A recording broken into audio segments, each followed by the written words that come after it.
리틀 도서관, 매주 한 권, 휴먼 터치. 저는 일상에서 책과 다정하게 지냅니다. 사람과 세상과 더 다정하게 지내고 싶어서 책 맛보기를 합니다. 박경리 대하소설 토지 6번째 책 맛보기입니다. 제목은 공연을 보고 축제를 즐기면서 아이들은 어른이 된다입니다.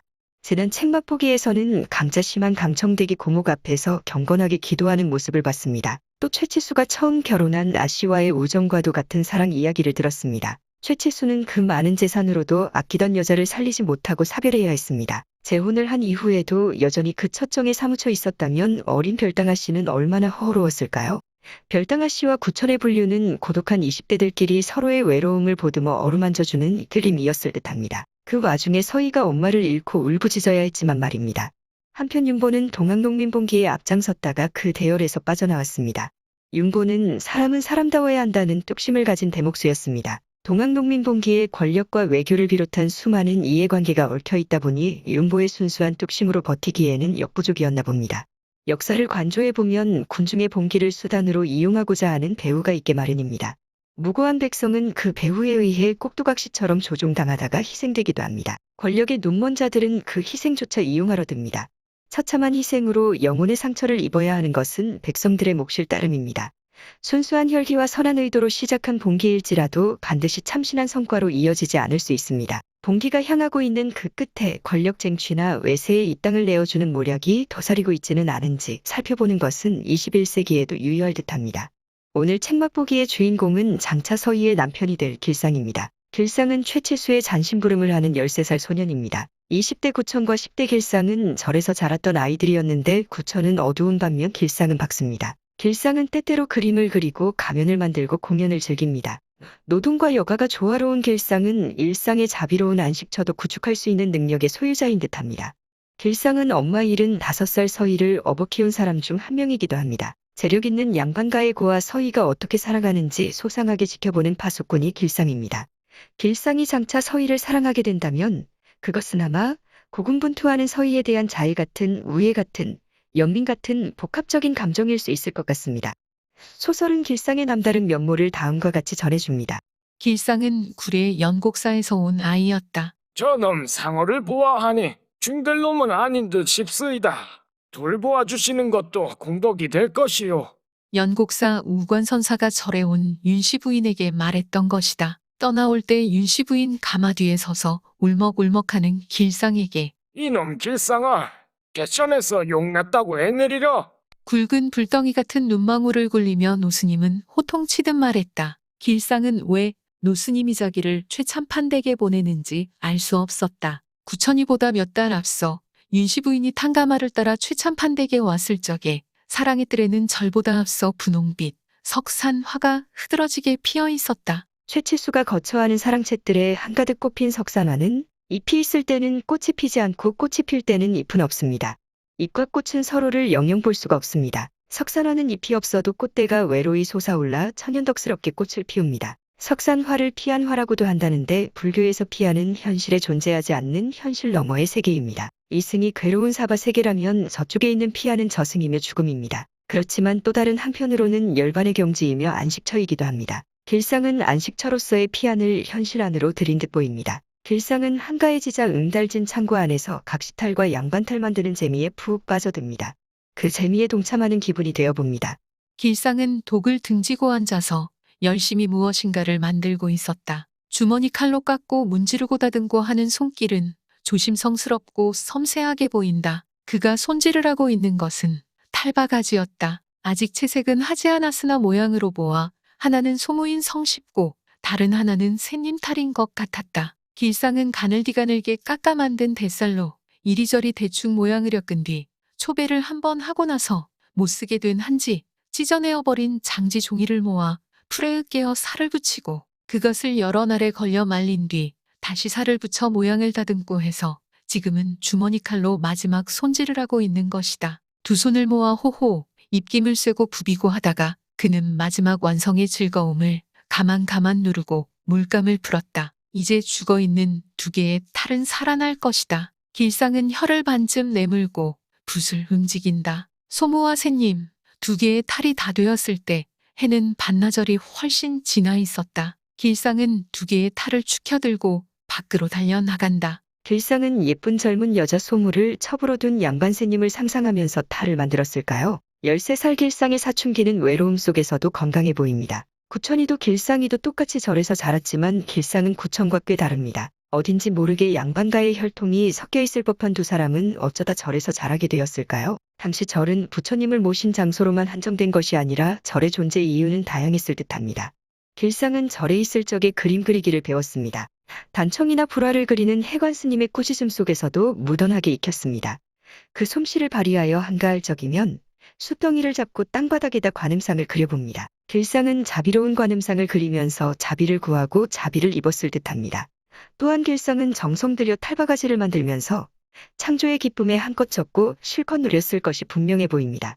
길상은 양손에 두 개의 탈을 들고 뛰어가다 부엌 근처에서 걸음을 멈추게 됩니다. 부뚜막에 걸터앉아 전을 붙이고 있던 연인애는 길상이 만든 소무탈과 새님탈을 보고 혀를 끌끌 차며 도리질을 합니다. 봉순내는 기막힌 솜씨에 아주 감동하고 맙니다. 청승스럽게도 만들었다. 너무 재주가 있어도 빌어먹는다 하는데 이 뭐시마야. 이제 이런 거 만들지 마라. 그런 말 안 하네라. 복업심은 재주라도 있어야지. 길상이 편역을 들고 나왔다. 참모보다 친모인 봉순내의 감정이 훨씬 더 화사했던 모양이며 제 자신이 손끝 재주로 살아가는 신세이고 보면 재주에 대해 변명하는 감도 없지 않았다. 애기씨가 좋아라 하시겄다. 내니 공들이 만든 심덕이 고마워서 상 하나 줄게. 올설에는 말이다. 읍내 오광대 구경시켜줬구마. 봉순내는 별 생각 없이 즉흥으로 길상에게 약속을 하고 말았다. 설날이 지난 지 1회 만에 오광대 구경을 가게 됩니다. 길상이와 7살 봉순이를 읍내까지 데리고 갈 어른은 용의입니다. 봉순내는 읍내에서 주막을 하는 월선을 친동생처럼 애틋하게 여깁니다. 그러니 외로운 월선과 용의가 한 번이라도 더 만났으면 하는 속내를 가졌는지도 모릅니다. 그렇지만 강청댁의 심기는 이만저만 불편한 게 아닙니다. 그럴 만한 충분한 까닭이 있습니다. 월선이 어떤 타관 남자에게 시집간 후 여러 해가 지나서 죽었는지 살았는지 소식조차 없더니 재작년 가을에 가랑이같이 마을로 굴러들어왔던 것이다. 이때는 무당이던 그의 어미가 이미 세상을 떠난 지 2해였었고 잡초가 우거진 빈집에 월선이는 울고 있었다. 옛날 월선네가 최참판댁을 드나들었을 무렵 어미 치마꼬리를 잡고 따라다니던 월선이를 동생같이 귀여워했던 봉순내는 돌아온 월선을 찾아 빈집에 왔었다. 월선이는 울기만 했다. 결국 갓난할 멈이 윤씨 부인에게 이야기하여 얼마간의 돈을 얻어 월선이는 읍내 삼거리에 주막을 차렸다. 윤씨 부인이 월선에게 선뜻 주막을 차려주었다니 놀랍습니다. 돈을 제대로 쓸 줄 안다면 권위나 위상을 유지하는 데 유효할 듯 싶습니다. 집안일을 미뤄두고 읍내에 가기 위해 단장하는 용의를 보고 있자니 강청댁 마음은 부글부글 끓어오릅니다. 하지만 용의는 아랑곳하지 않고 버선을 신고 두루마기를 입습니다. 망건을 쓰고 갓에 먼지를 텁니다. 태연자약한 용의 태도를 강청댁은 사나운 눈초리로 바라보다가 마침내 반짓거리를 내동댕이 칩니다. 그리고 마구짓거립니다. 오광대인가 팔광대인가 구경하려고 가나. 누가 그 속을 모를 줄 알고 세상에 무신낙으로 내가 살고 앵앵거리는 자식 새끼가 있다 말가. 내외간의 정문을 믿고 그 낙으로 산다 말가. 남들 거치 살림 모이는 그 재미로 산다 말가. 남의 집은 삽작에 들어서면 따신내가 나는데 이놈의 집 구석에는 냉바람만 돌고 울타리가 썩어 자빠지니 그거 숨을 생각을 어디 한번 할까? 남들은 나무를 해서 집지만큼 쌓아놓는데 이 집구석에는 나무 한가지 없다 카이. 나무가 뚝 떨어져야 지게를 지고 나가는 그런 깨름뱅이가 천하에 또 있으라고. 용의가 겨울에 뗄 나무를 충분하게 준비하지 못한 것은 사실이다. 용의는 담배 연기만 뿜어낸다. 이럴 줄 알았으면 내 뭐 할라고 시집 마실고. 남들이 시집 잘 간다고 입에 춤이 마르게 부럽다 했었더만은 쪽박을 차도 마음이 맞아야 사더라고. 강청댁은 떨어지는 눈물방울을 닦을 생각도 않는다. 비로소 용의는 곁눈으로 마누라의 우는 꼴을 살폈다. 얼굴에 당황하는 빛이 지나갔다. 내가 뭐 가고 싶어서 가는가? 봉수너매가 아들 좀 데리고 가돌라카이. 그러라고 했지. 울고불고 행패를 부린다고 읍내행을 중지할 용의는 아니었다. 다만 그는 여자의 눈물이 싫은 것이다. 아니 여자의 눈물이 두려웠던 것이다. 웬만치 바가지를 긁어도 말이 없는 용의를 마을 사람들은 모두 그 이름같이 사람이 용해서 그렇다고들 했다. 그러나 실상은 강청댁이 뭐라 하건 용의는 자기 고집을 꺾은 일이 없었다. 장날이면 어떤 일이 있어도 월선의 주막에 들러 술 한 잔을 사 먹고 돌아오는 그 짓을 1년이 넘게 계속했으니 누구보다 강청댁 자신이 남편의 고집을 잘 알고 있었다.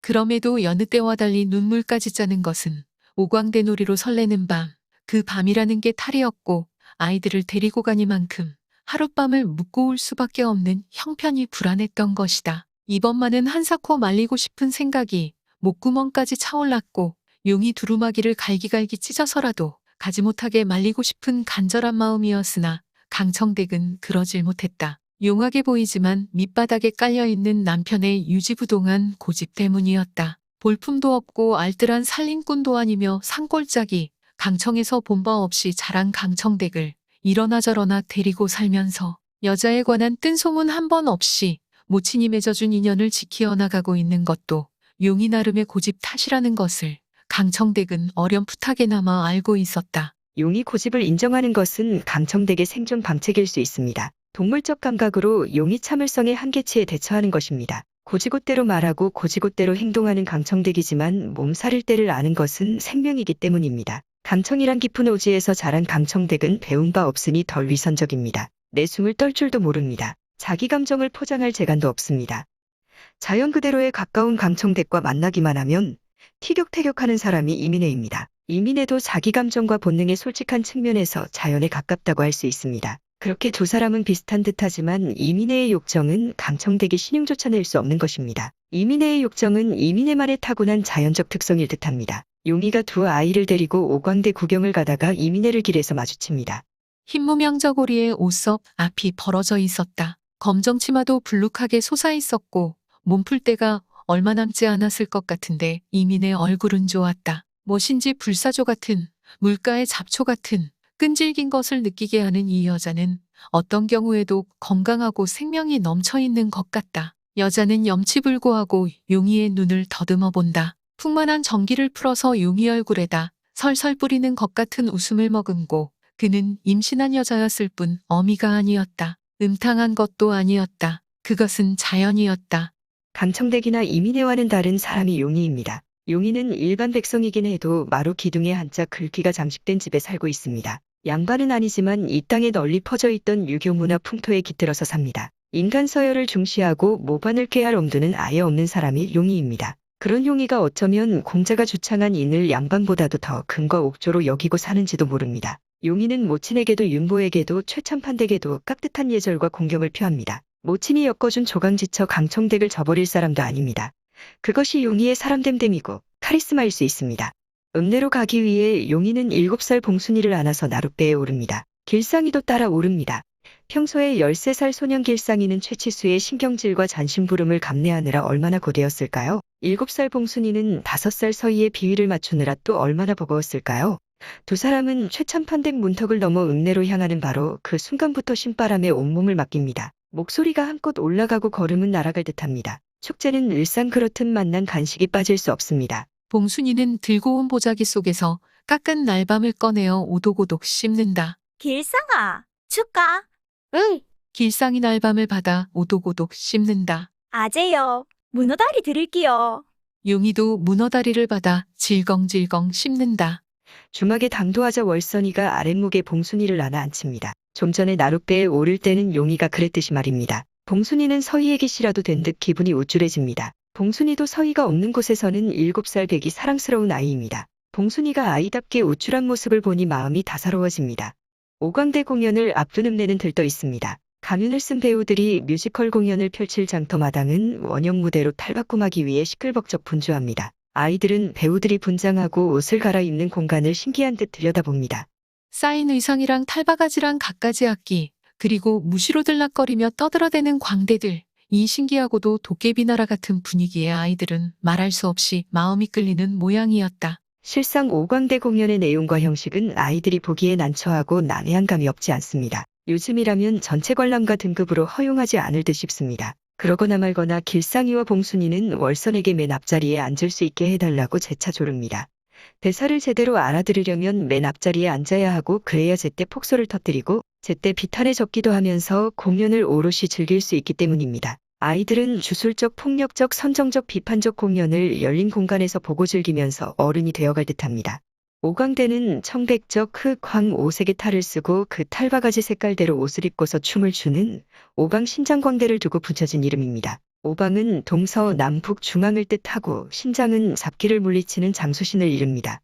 5 신장이 눈부시게 춤을 추며 악기를 물리치고 소원을 대신 빌어줍니다. 구경꾼들도 각자 새해의 새 소망을 기원하는 마음을 잠시 가질 듯합니다. 길상이와 봉순이는 어떤 새해 소원을 빌었을까요? 오방 신장의 화려한 춤에 빠져든 두 사람의 모습을 다음과 같이 적고 있습니다. 길상은 넋을 잃고 바라보고 있었으나 봉순의 눈은 초롱초롱 빛이 났다. 오방 신장의 호사로운 춤이 물러가면 오색의 탈을 각각 쓴 문둥이 광대들이 등장합니다. 문둥이들의 춤은 오방 신장의 춤과 판이하게 다릅니다. 그들의 몸짓은 안쓰럽고 괴이해 보입니다. 하지만 그들의 춤이 점점 신명을 더해갑니다. 펴지지 않는 꼬부라진 팔이 보이지 않습니다. 균형 잡기 어려운 듯 절뚝거리는 다리도 보이지 않습니다. 그들이 갔던 멸시도 보이지 않습니다. 그저 오로지 너울너울 춤만 보일 뿐입니다. 문둥이들의 한바탕 춤을 보면서 길상이와 봉순이는 어떤 심정이 되었을까요? 벅찬 감동이 온몸으로 짜릿하게 번졌다면, 만약 그랬다면 오광대 공연은 그 가치를 발휘한 셈입니다.